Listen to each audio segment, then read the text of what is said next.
Assalamualaikum warahmatullahi wabarakatuh. Saya Fasaskia Zimra Aziz akan menjelaskan materi tentang yang pertama ada hadis meningkatkan ketakwaan, yang kedua ada hadis tentang niat, yang ketiga ada hadis tentang silaturahmi, dan yang terakhir ada hukum bacaan mim sukun. Yang pertama ada hadis tentang meningkatkan ketakwaan.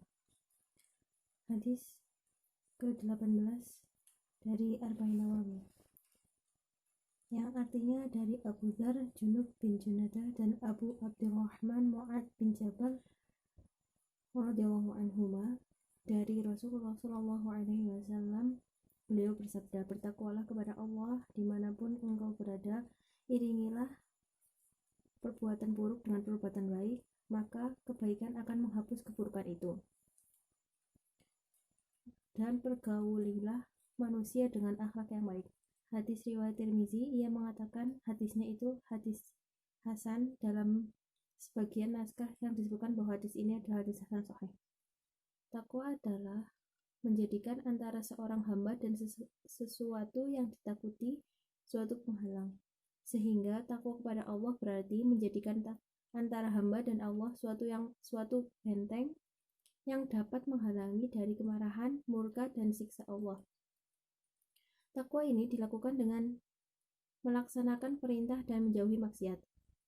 Namun takwa yang sempurna, kata Ibnu Rajab al-Hambali, adalah dengan mengerjakan kewajiban, meninggalkan keharaman dan perkara syubhat, juga mengerjakan perkara sunnah dan meninggalkan yang makruh, dan inilah derajat takwa yang paling tinggi.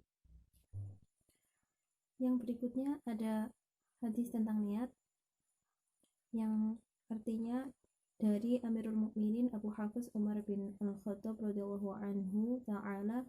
Ia berkata, saya mendengar Rasulullah Shallallahu alaihi wasallam bersabda, sesungguhnya setiap perbuatan tergantung niatnya, dan sesungguhnya setiap orang dapat apa yang ia niatkan. Barang siapa hijrahnya karena Allah dan Rasulnya, maka hijrahnya kepada Allah dan Rasulnya.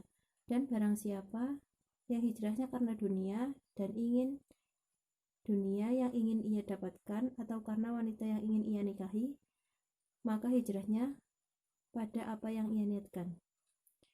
Niat secara bahasa berarti al-qasdu, yang berarti maksud atau tujuan.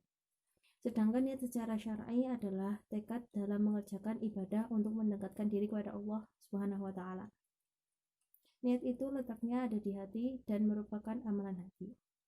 Yang selanjutnya ada hadis tentang silaturahmi. Hadis perintah silaturahmi tercantum dalam hadis yang diceritakan Abu Ayyub al-Ansori, yang artinya beribadah dengan sempurna dan jangan syirik, lalu dirikanlah sholat, tunaikan zakat, dan jalinlah silaturahmi dengan orang tua dan saudara. Hadis riwayat Bukhari.